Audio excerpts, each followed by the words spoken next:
Tom Homan and talking about the latest on the arrests. They're going to release a public safety threat back in the community. Now I got to send a whole team to go find that person.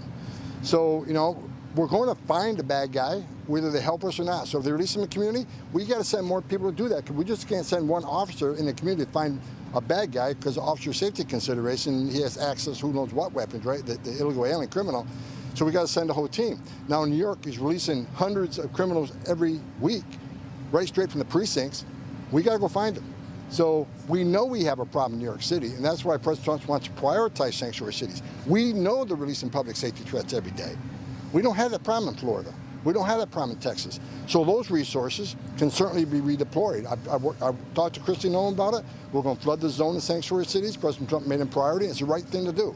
With our limited resources right now, we need to concentrate on the worst first, like we've done since day one.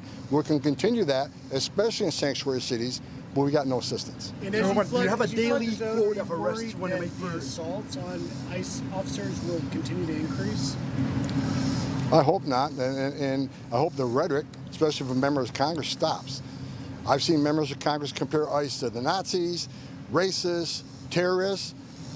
Members of Congress need to understand one thing. ICE is enforcing the law that Congress wrote and enacted.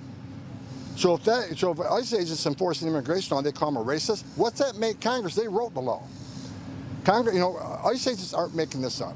They're out there enforcing laws enacted by Congress and signed by the President. I'll say it again. We're focusing on national security threats and public safety threats. They're making this country safe every day. It's the right thing to do. And I'm sick and tired of reading in the media that most of the people we arrest aren't criminals. You tell the whole story. The majority of the arrests are criminals, public safety threats. Who are the others? Many are national security threats. They might not have a criminal conviction. We got over 300 Iranians that we've arrested in the last month or so. May not have a criminal conviction, but they're a national security threat. Who are the others we're arresting? Those with final orders. Those who had due process at great taxpayer expense. A federal judge says you must leave, and they became a fugitive. So we're going to arrest them too. If not, we send a message to the whole world: enter the country illegally. It's a crime, but don't worry about it. Go to court or don't go to court, get an order removal, don't worry about it, because no one's looking for you. No, we're going to send a message to the whole world. You got the right to due process, but at the end of that due process, if your order removed, you're leaving. Because if we don't execute those orders, then what the hell are we doing? Shut down the immigration court. Doesn't mean anything anymore. Take the border patrol off the border. No, we're going to enforce the law. Is there a quota of migrants you want to arrest per day? A quota? Pardon me? Do you have a quota of migrants you want to arrest? I don't have any quota. I want to arrest many public safety threats and national security threats as possible. I'll arrest when every public safety threat, illegal aliens are removed from this country. And for those who question the 3,000 a day, saying it's an unreasonable number, do the math.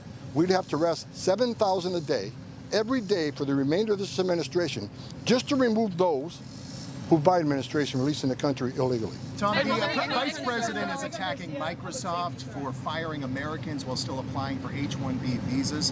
What's your message to companies that are doing just that? Look, it's illegal to hire illegal aliens. It's illegal to hire illegal aliens. As far as that would be a question for Joe Edelo over CIS. They handle the visas. And again, I'm the border czar. I'm an enforcement guy. I'm in the export program, not the import program. Is there any concerns on the docket, sir? Jay? Is Kilmore Abrego Garcia a public safety threat? Yes. Can you give us an update on the self-deportation numbers? Last time I looked, over 6,000 going through the CBP home app. But according to numerous studies, there's over 1 million self-deportations since President Trump took office, which is a great thing. Is there any concern? The lowest murder rate in history. How much do you contribute to the lockdown of the border to lower the overall murder rate? A lot. We've looked at the numbers this morning, and ICE has over 150,000 arrests in the interior, most of them criminals. Every criminal ICE arrest makes the community much safer. That's what President Trump's committed to. President Trump wants a better, safer America, and that's exactly what the men and women at ICE are doing every day. And let me say this about the attacks on ICE. I want you all to remember, ICE agents are mothers and fathers too.